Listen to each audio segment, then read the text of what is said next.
jusqu'au jour où on fait une séance en tête-à-tête, on va dire. Et en fait, c'est là que ça a commencé. Il m'embrasse à la fin de la séance, il m'embrasse sur la bouche Ouais. et il me dit bah, nous, les Allemands, c'est comme ça qu'on fait, on s'embrasse sur la bouche. Je Oui, lui c'est dis oui, mais ça. quand même, Ouais. Comme les Russes. voilà, c'est ça. Ouais. Et en fait, il a recommencé et cette fois-ci, enfin, c'est allé un peu plus loin. Mhm. Enfin, il m'embrasse avec la langue.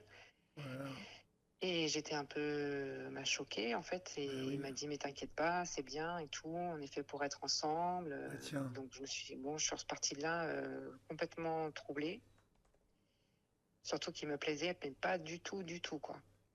Donc, c'était complètement le brouillard dans ma tête, en fait. Je me suis dit, mais qu'est-ce qui m'arrive? Et donc, de là est partie la relation. Donc, ça me faisait stresser parce que sa copine, c'était ma pote aussi. Tu en parles à ton frère ou ton frère ne voit rien? Ah, si, bah, très vite, tout le monde est au courant, en fait. Ah ouais, d'accord, oh là. Et donc la copine Et aussi, ou elle ne voit rien, elle?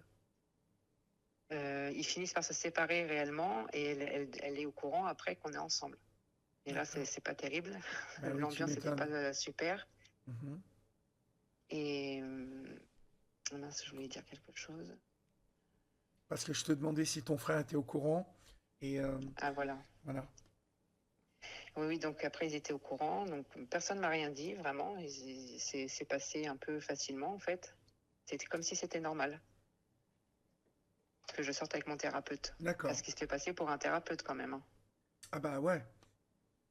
Bah, il est, hein, dans la... Lui, pour lui, il est thérapeute. C'est ça. Et tu dis que c'est dans un village de 800 habitants. Euh, Ces adeptes viennent essentiellement du village ou il y a des gens qui viennent de l'extérieur? C'est quasiment que les gens du village. Donc, ce D'accord. qui fait que du coup, on connaît les histoires des uns et des autres. Et puis que les uns et les autres parlent de ton histoire entre eux, quoi. Mhm. Donc, c'est quand même particulier. Et Il y a puis un jour, il nous Carmel qui te demande si il fait de l'hypnose mentale, cet homme.